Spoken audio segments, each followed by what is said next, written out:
ഏതുവിധ ആരാധനകൾക്കും അനുഗ്രഹം ലഭിക്കുന്നത് ഒരേ ദൈവത്തിൻ്റെതത്രേ. ധനൈശ്വര്യത്തിനും ഋണമുക്തിക്കും ഏറ്റവും സഫലം സംശുദ്ധ ക്ഷേത്രാരാധനയാണെന്ന സത്യമറിയാൻ ഇത് മുഴുവൻ ശ്രദ്ധിച്ചു കേട്ടാലും. ഗുരുവായൂരടക്കം സകല ക്ഷേത്ര സമീപവും അഹിന്ദുക്കൾക്ക് വസ്തുവകകൾ വർദ്ധിക്കുന്നതിനാലും അഹിന്ദുക്കളോളം ധനൈശ്വര്യത്തിന് ഹിന്ദുക്കൾക്ക് കഴിയാത്തതിനാലും നിലവിലെ ക്ഷേത്രാരാധനകൾ സംശുദ്ധങ്ങളല്ലെന്ന് തെളിയുന്നു. ധനവും ഐശ്വര്യവും വർദ്ധിക്കാനും കടവും കാശിന്റെ വിഷമവും തീരാനും സംശുദ്ധ ക്ഷേത്രാരാധന രഹസ്യം അറിയാനായി ആദ്യം അതിശയരണമുക്തിക്കും ഐശ്വര്യത്തിനും കഴിഞ്ഞ ഏതാനും ഭക്തരെ അറിയണം. ഇതിന് U are your god YouTube channel subscribe ചെയ്താലും. ഞാൻ ശകുന്തള ഹരിദാസ്, വെള്ളാങ്കല്ലൂരാണ് വീട്. മൂക്കറ്റം കടം മൂലം ചത്തു ജീവിച്ചതാണ്.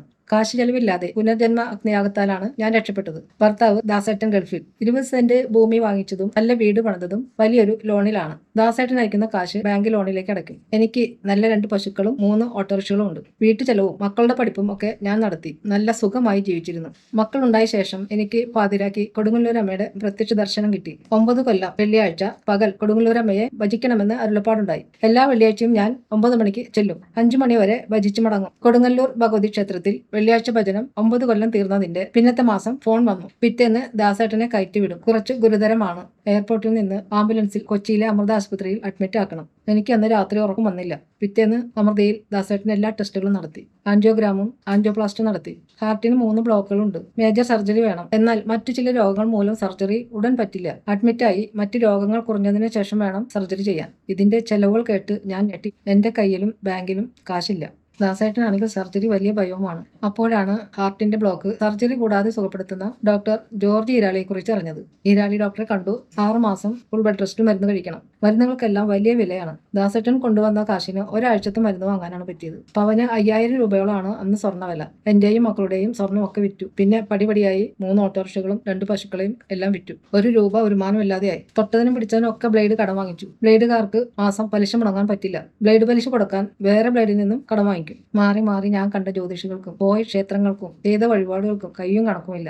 എന്ത് ചെയ്തിട്ടും ഒരു ഫലവും കിട്ടാതെ എനിക്ക് വലിയ നിരാശയായി. ഒടുക്കം കൊടുങ്ങല്ലൂർ ഭഗവതി ക്ഷേത്രത്തിൽ ഉച്ചപൂജ വരെ ഞാൻ ഭജിച്ചു. മലപ്പുറത്തെ ഒരു ഭക്തിയെ പരിചയപ്പെട്ടു. ദേവി മൂകാംബികയ്ക്ക് അല്ലാതെ എന്നെ രക്ഷിക്കാൻ ആർക്കും കഴിയില്ലെന്ന് ആ ഭക്ത പറഞ്ഞു. ഞാൻ ഒറ്റയ്ക്ക് കൊല്ലൂർക്ക് പോയി. അന്ന് മൂകാംബിക ക്ഷേത്രത്തിൽ ഭയങ്കര തിരക്കായിരുന്നു. പിറ്റേന്ന് തീരെ തിരക്കില്ല. ഞാനിങ്ങനെ ദേവി മൂകാംബികയ്ക്ക് മുന്നിൽ തൊഴുതു നിന്നു. സങ്കടം സഹിക്കാനാകാതെ ഞാൻ അറിയാതെ ഏങ്ങലടിച്ചു കരഞ്ഞു. ചുവന്ന പട്ടുസാരി എടുത്ത വൃദ്ധയായ ഒരു അമ്മ എന്നോട് കന്നഡ കലർന്ന മലയാളത്തിൽ കാര്യങ്ങളൊക്കെ ചോദിച്ചു. എല്ലാം കേട്ട് കഴിഞ്ഞ് ഭൂമിയിൽ ഗുരുബാബയ്ക്കല്ലാതെ വേറെ ആർക്കും നിങ്ങളെ രക്ഷിക്കാൻ കഴിയില്ലെന്ന് പറഞ്ഞു. സായിബാബയാണോന്ന് ഞാൻ ചോദിച്ചു. അല്ല, ഗുരുബാബയാണെന്നും ഗുരുവായൂരിലാണ് ഗുരുബാബയെന്നും ആ അമ്മ പറഞ്ഞു. ഞാൻ ആദ്യമായാണ് ഗുരുബാബ എന്ന് കേൾക്കുന്നത്. ഞാൻ 9 കൊല്ലം കൊടുങ്ങല്ലൂർ ക്ഷേത്രത്തിൽ വെള്ളിയാഴ്ചകൾ ഭജിച്ചത് ഇങ്ങനെ രക്ഷ കിട്ടാനായാന്ന് എനിക്കപ്പോൾ തോന്നി. ദേവി മൂകാംബികയ്ക്ക് മുന്നിൽ കണ്ണടച്ചു നിന്ന് ഞാൻ മനസ്സുകൊണ്ട് പലവട്ടം കൊടുങ്ങല്ലൂരമ്മയെ നമസ്കരിച്ചു. പിന്നെ കണ്ണു തുറന്നപ്പോൾ ആ അമ്മയെ കണ്ടില്ല. നാലമ്പലത്തിനകത്തെല്ലാം ഞാൻ നോക്കി. പുറത്തിറങ്ങി എല്ലായിടത്തും ഓടി നടന്നു നോക്കി. കണ്ടില്ല.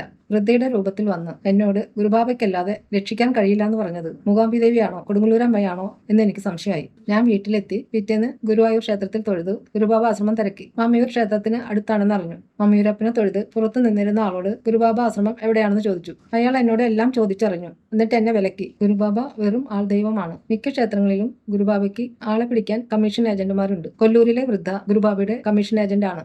ഇത്രയധികം പുരാതന ക്ഷേത്രങ്ങളിൽ വഴിപാടുകൾ ചെയ്തിട്ട് തീർക്കാൻ പറ്റാത്ത പ്രശ്നം എങ്ങനെ ഗുരുബാബയ്ക്ക് തീർക്കാൻ പറ്റുമെന്ന് അയാൾ എന്നോട് ചോദിച്ചു. ചിന്തിച്ചപ്പോൾ ഇത് സത്യമായി എനിക്കും തോന്നി. മമ്മിയൂരപ്പന്റെ കടാക്ഷത്താലാണ് ഗുരുബാബയുടെ തട്ടിപ്പിൽപ്പെടാതെ നിങ്ങൾ രക്ഷപ്പെട്ടതെന്ന് അയാൾ പറഞ്ഞു. ഗുരുബാബയ്ക്ക് ദക്ഷിണ നൽകാൻ വെച്ചിരുന്ന 100 രൂപ ഭണ്ഡാരത്തിലിട്ട് ഞാൻ വീണ്ടും മമ്മിയൂരപ്പനെ തൊഴുതു മടങ്ങി. ദാസേട്ടന് 2 ആഴ്ച കഴിക്കാൻ മരുന്ന് വാങ്ങിച്ചിരുന്നു. പിന്നെ അധികം പൈസ കയ്യിലില്ല. ജീവിക്കാൻ ഒരു പഴുതും മുന്നിലില്ല. എനിക്കാണെങ്കിൽ ആത്മഹത്യ ചെയ്യാനുള്ള വാസന കൂടി വരികയാണ്. കർക്കിടകം പിറന്നിരുന്നു. എല്ലാ കൊല്ലവും ഞാൻ നാലമ്പല തീർത്ഥാടനത്തിന് പോകാറുണ്ട്. നാലമ്പല തീർത്ഥാടനത്തിനായി ഞാൻ പുലർച്ചെ ഇറങ്ങി വീട്ടിരുന്നു. നീണ്ട ക്യൂവിൽ ത്രിപുര ക്ഷേത്രത്തിനകത്ത് കടന്നോടെ മുന്നിൽ നിന്നിരുന്നൊരു ഭക്ത ശരണം മാസിക തന്നു. ക്യൂവിൽ നിന്ന് തന്നെ ഞാനത് മറച്ചു നോക്കി. ഗുരുബാബ പുനർജന്മം കൊടുത്ത രാജവല്ലിയുടെ ഫോട്ടോ കണ്ടു. ഭൂമിയിലെ ഏക പ്രത്യക്ഷ ദൈവമാണ് ഗുരുബാബ എന്ന് രാജവല്ലി എഴുതിയ ലേഖനവും കണ്ടു. തൊഴുതിറങ്ങിയ ഉടൻ കോഴിക്കോട്ടെ ബാങ്ക് മാനേജറായ രാജവല്ലിയെ വിളിച്ചു. ഗുരുബാബ പുനർജന്മം കൊടുത്തത് രാജവല്ലി പറഞ്ഞു. സന്ധ്യയ്ക്ക് രാജവല്ലി എന്നെ വിളിച്ചു. ബാങ്കിലെ തിരക്കിനിടയിൽ വിളിച്ചതിനാലാണ് വേഗം കട്ടാക്കിയതെന്ന് പറഞ്ഞു. ഞാൻ ഇങ്ങനെ ഗുരുബാബയെ മൂകാംബിയിൽ നിന്ന് അറിഞ്ഞതും മമ്മിയൂരിൽ വെച്ച് ഗുരുബാബ ആൾദൈവമാണെന്ന് കേട്ടതും പറഞ്ഞു. രാജവല്ലി ആദ്യമായി വന്ന് ആശ്രമം ചോദിച്ചപ്പോൾ മമ്മിയൂർ ക്ഷേത്രത്തിന് മുന്നിൽ നിന്നയാൾ ഇങ്ങനെ തന്നെയാണ് പറഞ്ഞതെന്ന് രാജവല്ലി പറഞ്ഞു. സകല പ്രശ്നങ്ങളും രാജവല്ലി ചോദിച്ചറിഞ്ഞു. പത്രികയിൽ അധികം എഴുതാൻ പറ്റില്ല.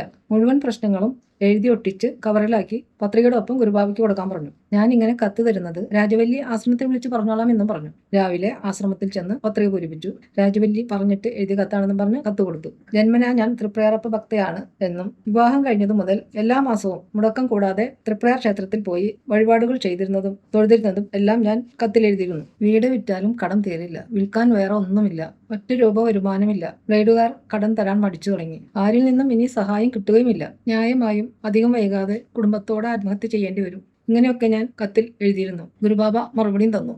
ഈ സ്ഥിതിയിൽ രക്ഷയ്ക്ക് ഏക മാർഗം പുനർജന്മം അഗ്നിയാഗമാണ്. 3.5 നാൾ ജലപാനമില്ലാതെ ഉപവസിച്ചും ഉറക്കം വിളിച്ചുമാണ് ഇത് ചെയ്യുന്നത്. വലിയ പണച്ചെലവുണ്ട്. എന്നാൽ ആശ്രമ ഫണ്ട് ഉപയോഗിച്ചാണ് ഈ അഗ്നിയാഗം നടത്തുന്നത്. ഇതിനാൽ അഗ്നിയാഗത്തിന് ദക്ഷിണ പോലും സ്വീകരിക്കുന്നില്ല.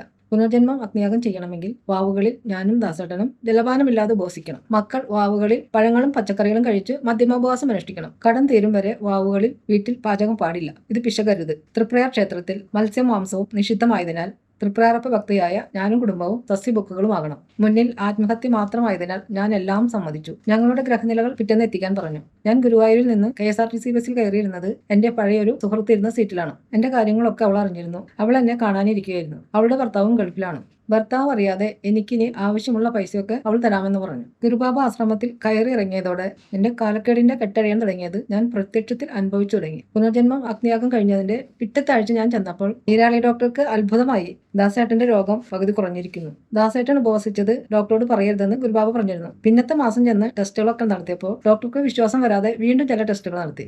രോഗം മുഴുവൻ മാറിയിരുന്നു. നാട്ടിലെത്തിയിട്ട് 6 മാസം കഴിഞ്ഞതിനാൽ വിസ ക്യാൻസലായിരുന്നു. ദാസേട്ടന്റെ കൂട്ടുകാർ വേറെ വിസ അയച്ചു തന്നു. ദാസേട്ടൻ വീണ്ടും ഗൾഫിൽ പോയി. ബാങ്ക് ലോൺ എടുത്ത് ഞാൻ വീണ്ടും 2 പശുക്കളെയും 3 ഓട്ടോറിക്ഷയും വാങ്ങിച്ചു. കടം മുഴുവൻ തീർന്നു. സകല ഐശ്വര്യങ്ങളും വീണ്ടും ഉണ്ടായി. MBA ജയിച്ച മൂത്ത മകൾ കുടുംബമായി അമേരിക്കയിലാണ്. ടൂറിസം ബിരുദധാരിണിയായ ഇളയ മകൾ കുടുംബമായി ഗൾഫിലാണ്. 2022 മാർച്ചിൽ ഗുരുബാബ അന്തിമ ദർശനം ഞങ്ങൾക്ക് കുറച്ച് ഭക്തർക്ക് മാത്രമായി തന്നു. പുനർജന്മം അഗ്നിയാഗം ഇനി മാസം തോറും നടക്കുമെന്ന് അന്ന് ഗുരുബാബ പരസ്യമായി അറിയിച്ചു. ഇതിനാലാണ് എന്റെ മൂക്കറ്റം കടം തീർന്നതും സകല ഐശ്വര്യങ്ങളും ഉണ്ടായതും ഗുരുബാബയുടെ പുനർജന്മം അഗ്നിയാഗത്താലാണെന്ന രഹസ്യം ഞാൻ ഇപ്പോൾ പറഞ്ഞത്. കല്യാണം മുതൽ ഞാൻ മാസം തോറും മുടക്കാതെ കൊടുങ്ങല്ലൂർ, ഇരിങ്ങാലക്കുട, തൃപ്രയാർ, ഗുരുവായൂർ, മമ്മിയൂർ ക്ഷേത്രങ്ങളിൽ തൊഴുതിരുന്നത് 2010 മതിയാക്കി. ഇതിന് കാരണം തൃപ്രയാർ ക്ഷേത്രം തന്നെയാണ്. ഇപ്പോൾ പൂരം പുറപ്പാടിന് തൃപ്രയാർ ക്ഷേത്രത്തിൽ അന്നദാനവും പല സംഘടനകളുടെ പ്രസാദം കൊടുക്കലും ഒക്കെയുണ്ട്. മുമ്പ് ഈ വക ഒന്നും ഇല്ലാതിരുന്ന കാലത്ത് ഗുരുബാബ മാത്രമാണ് പ്രസാദം കൊടുത്തിരുന്നത്. തൃപ്രയാർ ക്ഷേത്രനടയിൽ ഗുരുബാബ സന്നിധി സ്ഥാപിച്ച കാലം മുതൽ പൂരപ്പുറപ്പാടിന് പ്രസാദം നൽകാറുണ്ട്. 2010 പൂരം പുറപ്പാടിന് 1500 നല്ല സ്റ്റീൽ പ്ലേറ്റുകൾ വാങ്ങിച്ചിരുന്നു. ദരിദ്ര ഭക്തർക്ക് പുതിയ സ്റ്റീൽ പ്ലേറ്റിൽ പ്രസാദം കഴിച്ച് പ്ലേറ്റ് വീട്ടിൽ കൊണ്ടുപോകാം. പാലക്കാട്ടെ അഞ്ജലി അന്തർജനത്തിന്റെ നേതൃത്വത്തിൽ ഞാനടക്കം 18 സേവകർ 9 മണിക്ക് പ്രസാദം കൊടുക്കാൻ തുടങ്ങി. 10 മണിക്ക് ചിലർ വന്ന് തൃപ്രയാറപ്പ ഭക്തർക്ക് ഹിന്ദു വിരുദ്ധനായ ഗുരുബാബയുടെ പ്രസാദം കൊടുക്കാൻ പറ്റില്ലെന്ന് പറഞ്ഞു. പൂരം പുറപ്പാട് കഴിയും വരെ സന്നിധി അടച്ചിടണമെന്നും പറഞ്ഞു. അവർ ബലമായി സന്നിധി പൂട്ടിച്ചു. 10,000 പേർക്കുള്ള ഉഴുന്നവടയും വിളയിച്ച അവിലും ചെറുപഴവും ഉണ്ടായിരുന്നു. പിന്നെ നാരങ്ങ വെള്ളവും. ഇത് ഗുരുവായൂർക്ക് വിളിച്ചു പറഞ്ഞു. പോലീസിൽ വിളിച്ചിട്ട് കിട്ടിയില്ല. ഗുരുവായൂരിൽ നിന്ന് ട്രസ്റ്റികൾ പാലക്കാട് പോലീസ് സ്റ്റേഷനിൽ ചെന്നു. CIയുമായി വന്ന് സന്നിധി തുറപ്പിച്ചു. 12 മണിക്കാണ് പിന്നീട് പ്രസാദം കൊടുക്കാൻ കഴിഞ്ഞത്. സന്നിധിയുടെ തൊട്ടടുത്താണ് തന്ത്രിമഠം. ഇങ്ങനെ സന്നിധി പൂട്ടിച്ച് പ്രസാദം നടഞ്ഞിട്ട് തന്ത്രിയോ ദേവസ്വം ബോർഡോ ആരും ഇടപെട്ടില്ല. അന്ത്യശരണം എന്ന നിലയിൽ എപ്പോൾ എന്ത് തടസ്സപ്പെടുത്തിയാലും പിന്നീട് ഗുരുബാബ ആ കാര്യം ചെയ്യില്ല. ഈ സംഭവം മൂലം പൂരം പുറപ്പാടിന് പ്രസാദ വിതരണം ഗുരുബാബ മതിയാക്കി. കല്യാണം മുതൽ മുടക്കാതെ മാസം തോറും തൃപ്രയാർ അടക്കം 5 ക്ഷേത്രങ്ങളിൽ തൊഴുതിരുന്ന ഞാൻ ഏറ്റവും അധികം വഴിപാടുകൾ കഴിച്ചിരുന്നത് തൃപ്രയാർ ക്ഷേത്രത്തിലാണ്. ഈ സംഭവത്തോടെയാണ് ഞാൻ മാസത്തൊഴിൽ മതിയാക്കിയത്. ഇങ്ങനെ പറയുന്നത് തെറ്റാണോ എന്ന് എനിക്കറിയില്ല. തൃപ്രയാറപ്പനോട് എന്നല്ല, ഏത് ദേവീദേവന്മാരോട് പ്രാർത്ഥിച്ചാലും ഗുരുബാബയോട് പ്രാർത്ഥിച്ചാലും ഉണ്ടാകുന്നത് പോലെ ചിത്രശലഭം പ്രത്യക്ഷപ്പെടലും നാവിന് രുചിയും ചുറ്റിലും സുഗന്ധവും മറ്റുമായി ദൈവത്തിന്റെ പ്രത്യക്ഷാനുഗ്രഹം ഉണ്ടാകാറില്ല. എനിക്കുണ്ടായിട്ടുള്ള ചിത്രശലഭ ആഗമനവും രുചി ഗന്ധാനുഭവങ്ങളും പറഞ്ഞു തീരാൻ അനേകം മണിക്കൂറുകൾ വേണ്ടിവരും. അതൊക്കെ ഞാൻ പിന്നീട് പറയാം. എന്നെ മാത്രമല്ല, തൃപ്രയാർ ക്ഷേത്ര വഴിപാടുകൾ മൂലം രക്ഷ കിട്ടാത്ത അനേകം ഭക്തരെ ഗുരുബാബ രക്ഷിച്ചിട്ടുണ്ട്. കാശില്ലെങ്കിൽ ദരിദ്രർക്ക് പൂജയൊന്നും തൃപ്രയാർ ക്ഷേത്രത്തിൽ ചെയ്തു കിട്ടില്ല. എന്നാൽ ഗുരുബാബ ആശ്രമത്തിൽ ഏത് പ്രശ്ന പരിഹാരത്തിനും പണം മാനദണ്ഡമല്ല. എനിക്കിങ്ങനെ പലതും പറയാനുണ്ട്. ഒക്കെ ഇനി ഇങ്ങനെ പലപ്പോഴായി പറയാം. നന്ദി, നമസ്കാരം. ഗുരുവായൂർ ക്ഷേത്രത്തിൽ നിന്ന് മമ്മിയൂർ ക്ഷേത്രത്തിലേക്ക് പോകുന്ന മെയിൻ റോഡരികിലാണ് പ്രത്യക്ഷ ദൈവവും കലിയുഗാവതാരവുമായ ഗുരുബാബയുടെ സന്നിധാനവും അന്ത്യശരണം ദക്ഷിണേശ്വര ക്ഷേത്രവും. നിനക്ക് നിന്നാൽ നീയാകാൻ അനുഗ്രഹത്തിനുതകുന്ന you are your god YouTube ചാനലിലെ ഈ എപ്പിസോഡ് ഉപസംഹരിക്കുകയാണ്. നന്ദി, നമസ്കാരം.